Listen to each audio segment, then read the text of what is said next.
She whispered, "You shouldn't be here." I replied, "Then stop looking at me like that." He noticed her before she spoke, before the low murmur of conversation faded and the rain began against the tall cafe windows. She was sitting alone near the end of the counter, her fingers tracing the rim of a porcelain cup, the faintest curl of steam rising toward her face. Her reflection in the glass looked softer, younger, almost uncertain, a flicker that didn't match the way she carried herself when she turned. Their eyes met only for a moment, but something inside him stilled. The noise of the cafe, the hum of the espresso machine, the clatter of spoons, faded until it was just the sound of his own heartbeat, too loud in his ears. She didn't smile. She didn't have to. There was something about the way she held his gaze, steady, assessing, that made him feel as if he'd already said too much. He pretended to look for a seat, to check his phone, to do anything but look again. But the air between them had changed, that small invisible shift when awareness turns into tension. When he finally sat a few tables away, she looked up again. Her eyes flicked toward him, then down, as if to remind him she'd noticed his hesitation. She lifted her cup. Her nails were neatly done, pale against the dark ceramic.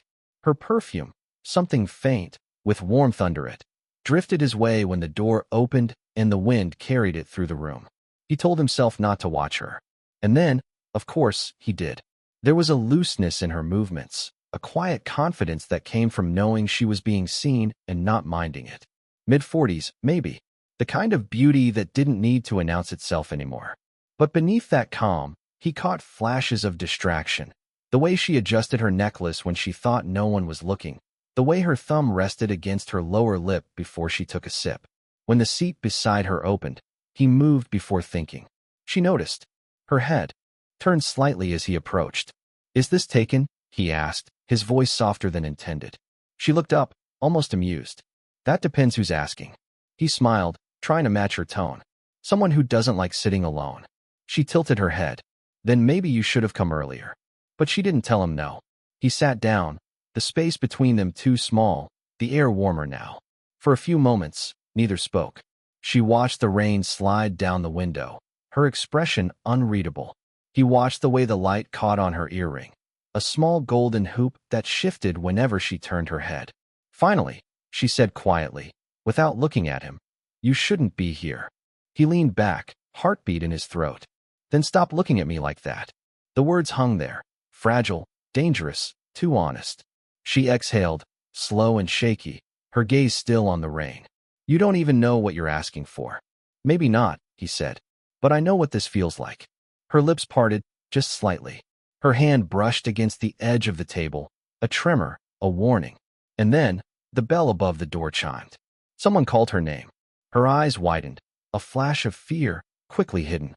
She gathered her bag, but not fast enough to hide the way her fingers shook. Before she stood, she looked at him one last time, a look that said, "Don't follow me, and please do," all at once. The door closed behind her, the perfume still in the air.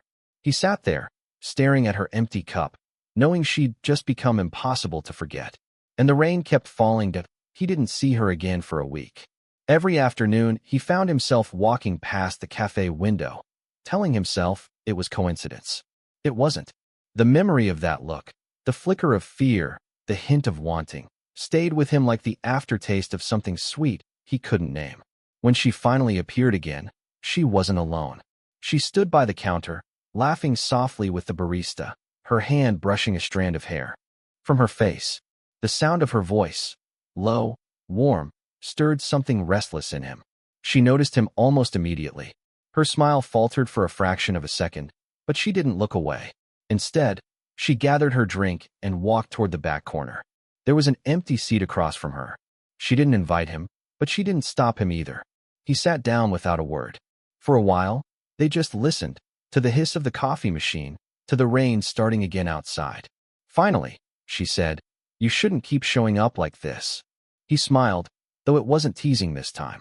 "Then why do you keep letting me sit here?" She looked at him, searching for an answer she wasn't ready to give. "Because I'm terrible at pretending," she said quietly. He leaned forward. "So am I." Her eyes softened, but there was something heavy behind them. "You don't know what you're doing," she whispered. You're too young to understand what happens when people like me forget their boundaries. He almost laughed, not because it was funny, but because it hurt. People like you? She looked away. Your mother and I went to college together. The words hung between them, sharp as glass. He blinked, a small, stunned silence stretching. You knew me then. You were 10, she said, smiling faintly, the kind of smile that carried regret. You used to run through the hall at that graduation party with a toy plane. I thought you'd grow out of that look in your eyes, the one that always wanted more. He said nothing. The world outside blurred into gray motion. I didn't expect to see you here, she continued, her voice thinning. Not like this. He studied her, the slight tremor when she reached for her coffee, the way her composure cracked when she mentioned the past. I didn't come looking for you, he said. But now I can't seem to stop. She closed her eyes, and in that silence, something inside her seemed to surrender. You should go. He didn't move. The rain outside soft. Turning into mist. She reached for her cup, and their fingers brushed, a small, accidental touch that felt anything but. Neither spoke. The cafe noise returned, low and distant, as if the world had decided to give them privacy. She didn't pull her hand away immediately. Her thumb grazed his knuckle, once, lightly, then retreated as though burned. Don't make this harder than it already is, she whispered. He exhaled. Then stop making it feel like it matters. For a moment, her breath caught, the smallest sign that he wasn't the only one losing ground.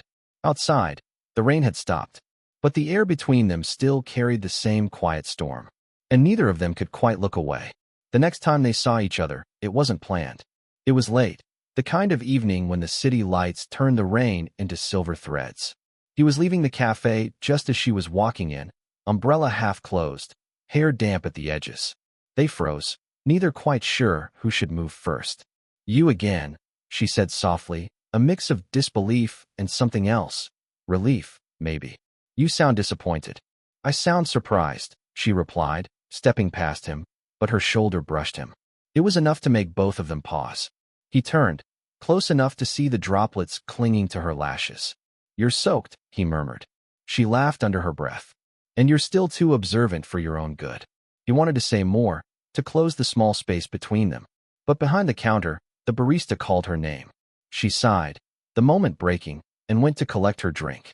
He followed, slower, trying to convince himself to leave, to stop pretending this was coincidence. She found a table in the corner again. He hesitated, then sat across from her without asking. I told you not to do this, she said, her tone quiet but unsteady. And yet, he said, you didn't walk away. Her eyes flicked up, sharp, warning, then softer. You think this is a game? No, he said. I think it's a mistake that feels right. She looked away quickly, as if the words had landed too close. Her hand moved to adjust her necklace, the same nervous habit he'd begun to recognize. Silence pressed between them. The cafe felt too warm, too small. A man's voice suddenly cut through the hum. Clara? She stiffened. He turned toward the door. A man in his 50s stood there, holding a newspaper, eyes scanning the room. Clara, the man called again, this time smiling. Her hand brushed the younger man's wrist under the table, a silent don't say anything. He nodded. Her pulse beat fast against her skin.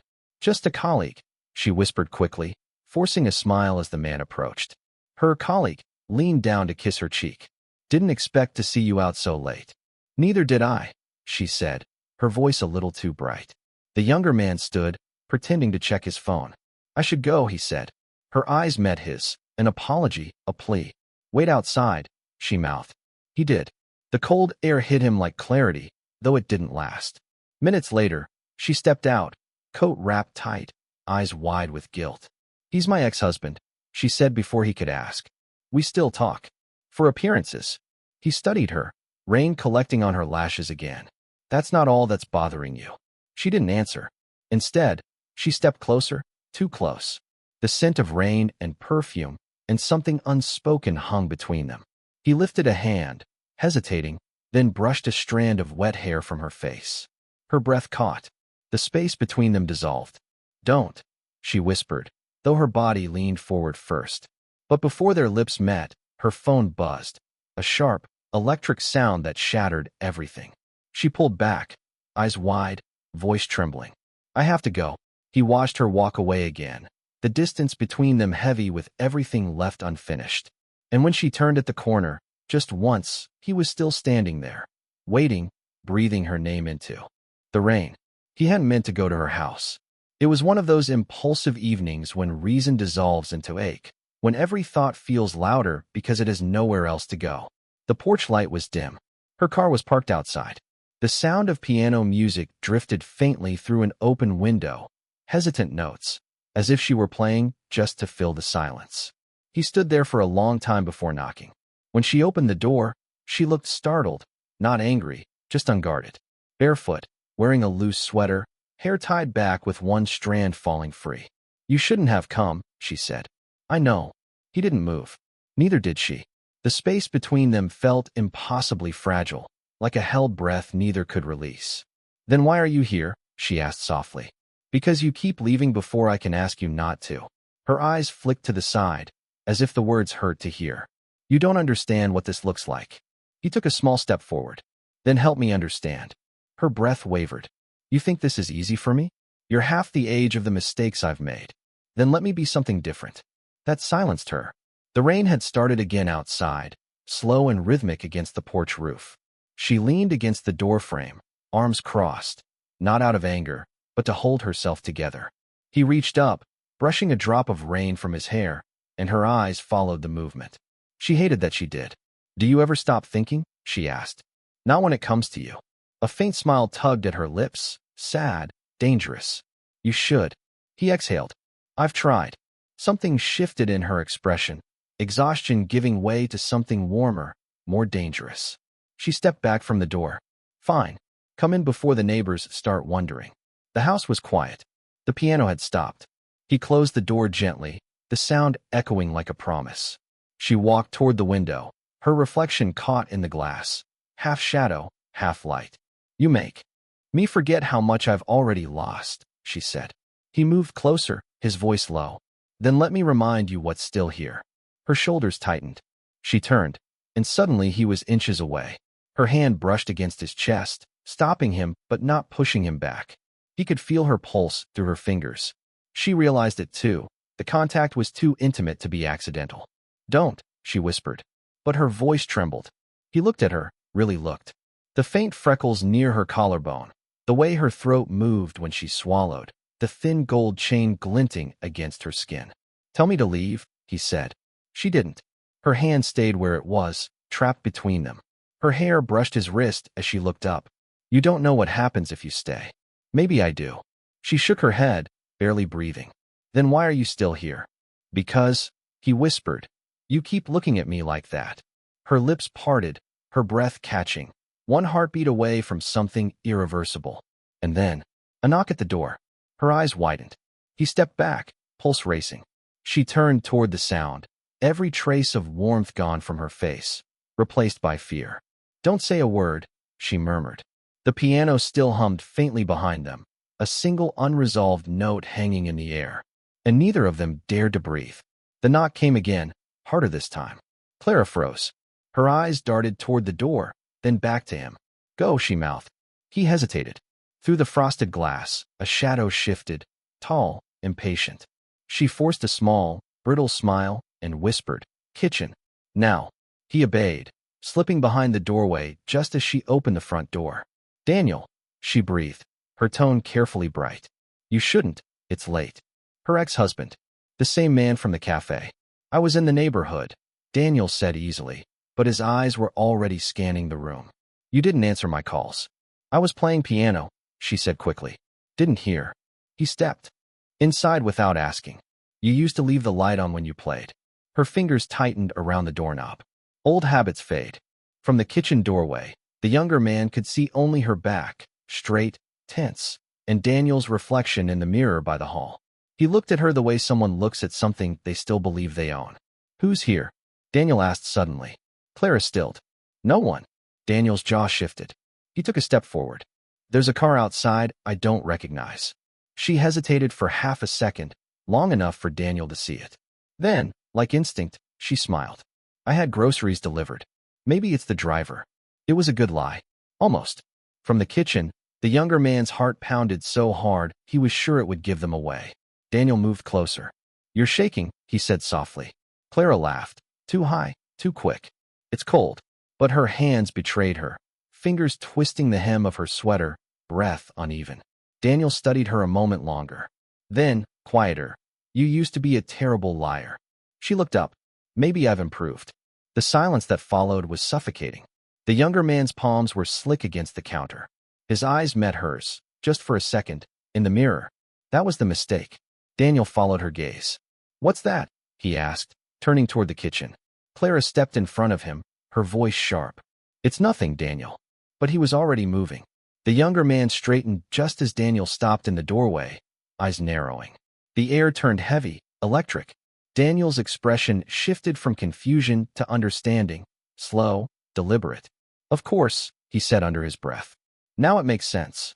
Clara's voice broke. "Daniel, please." "Your friend's son," Daniel said, almost laughing. How poetic. The words landed like a strike. She flinched, then turned toward the younger man, not in denial, but in defiance. "Get out," she told Daniel, her tone low, shaking. "Now." Daniel looked.